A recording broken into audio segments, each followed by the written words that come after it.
I published a video where I made whole wheat bread using freshly milled whole wheat flour. That video will be linked in the description box below, and you can see in these little snippets of footage from that video, you can see that the bread had a high rise, it was light and fluffy, it was really good bread. However, after publishing that video and watching it, I noticed that I didn't do a good job explaining exactly what to look for whenever the dough has had enough flour and when you should stop adding flour. So that is what I'm going to attempt to show in this video.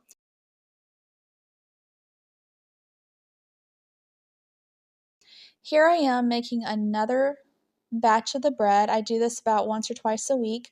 In this video, I'm not going to go over all the ingredients. You can find that in the original video. After I have all of my ingredients added, here I am just adding flour. You saw that I replaced the whisk with the dough hook now. And again, we're just adding the flour as needed. As the original video showed, I had ground 3 cups of whole wheat berries, and you can see how much flour we have left in the bowl.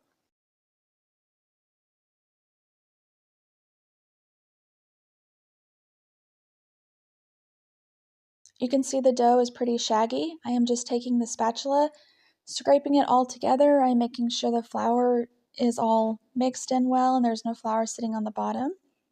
Now I'm going to use one finger at a time and poke in there just so you can kind of see what it looks like. It is still pretty sticky. We're going to add some more flour. I do have this video sped up a couple times, and instead of cutting out a bunch of the video, I wanted you to be able to see what the entire process looks like for the dough itself as it comes together.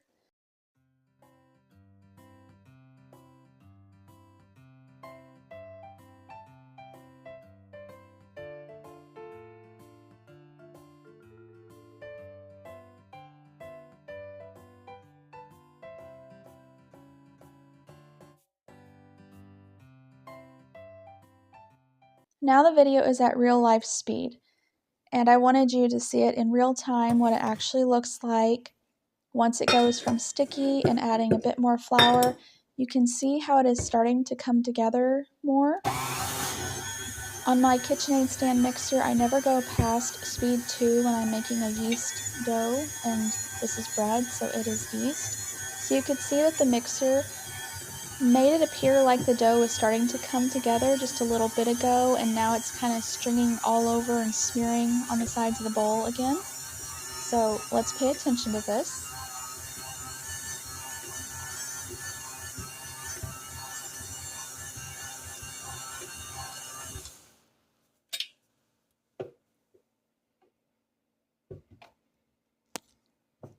Now we're going to put it all together in a ball, just like we did a while ago. Not much has changed, but I do want you to pay attention to this.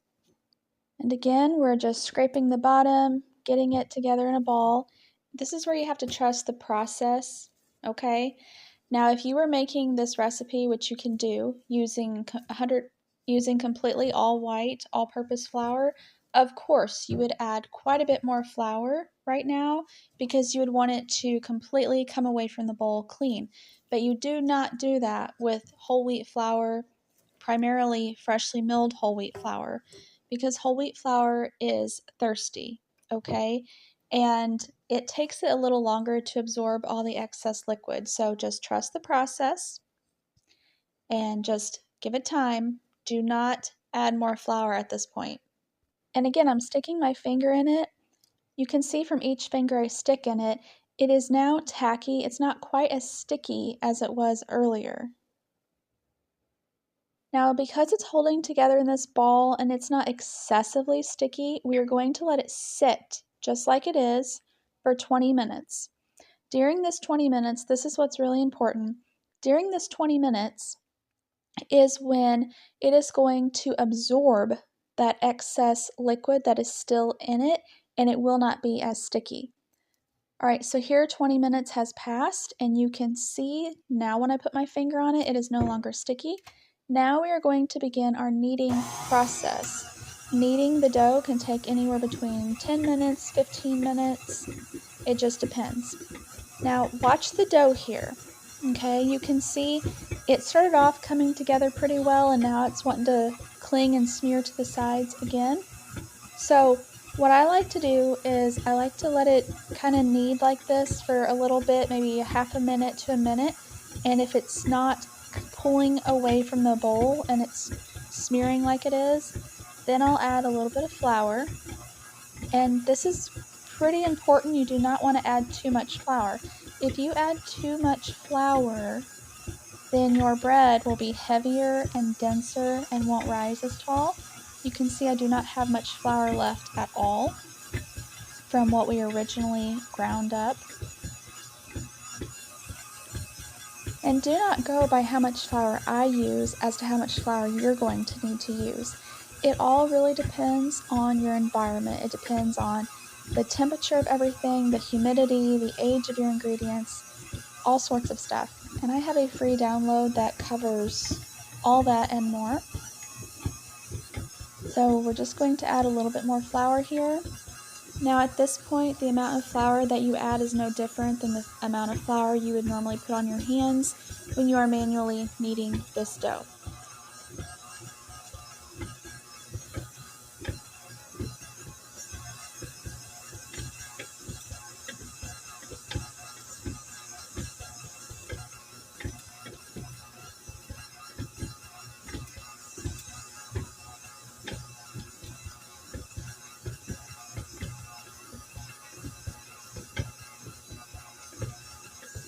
With more practice that you get, you'll know when to add flour and how much flour to add. After adding flour, I always like to give it another minute just to make sure that it absorbs all the flour and to give it time for itself to come together and clean off the bowl.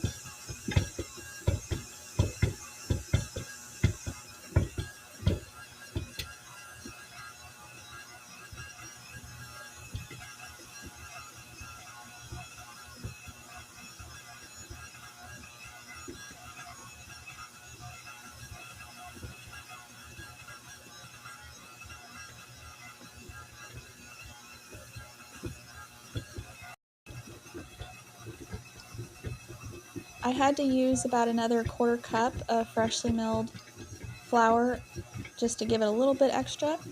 Now look at how it's smearing all over the bowl. It looks like it needs a lot more flour, doesn't it?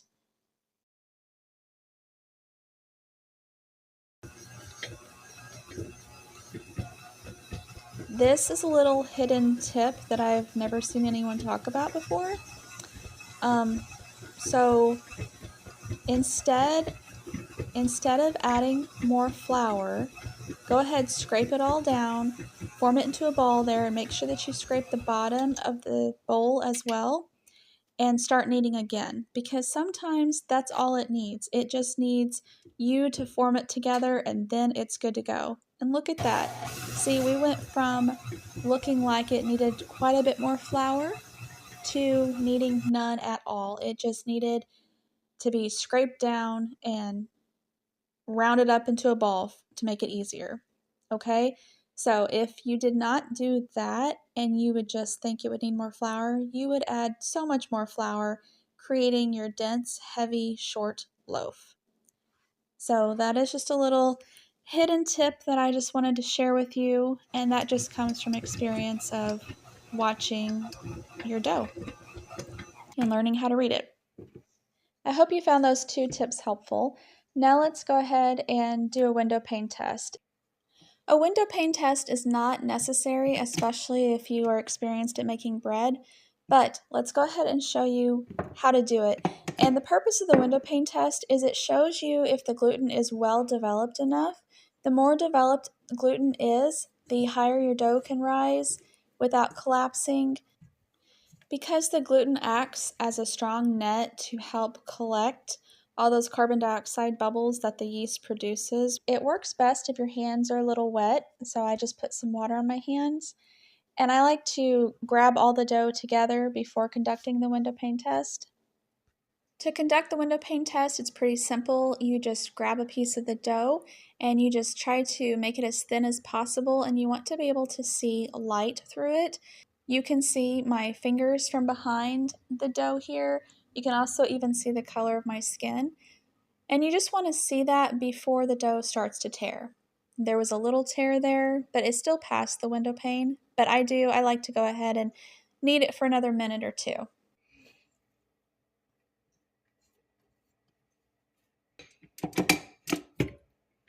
All right, now let's check for the window pane test again. You can see the dough just looks really smooth and elastic. It's staying together very well.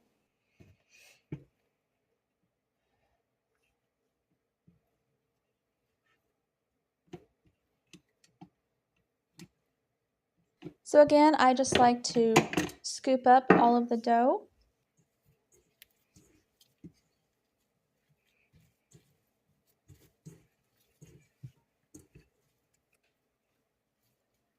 So the window pane test, we are just gently stretching the dough as thin as we can, hoping to see light behind it. You can see, and I can see light, I can see my fingers, I can even see the color of my skin. This dough is ready for its first rise. You can see it stretches pretty far, it's very elastic.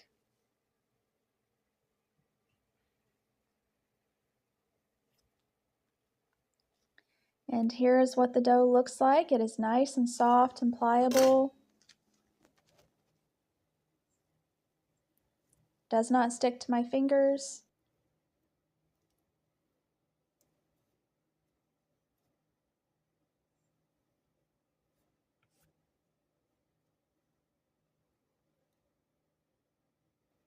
And now I'll show you what it looks like after this batch is baked. So there you go.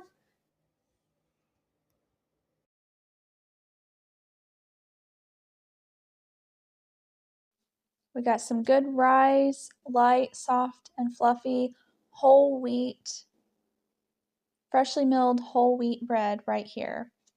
I normally put like oats on top, but I didn't do it on this loaf, on these loaves.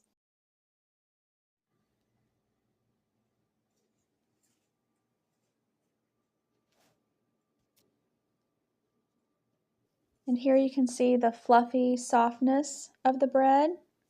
It's squishy and soft.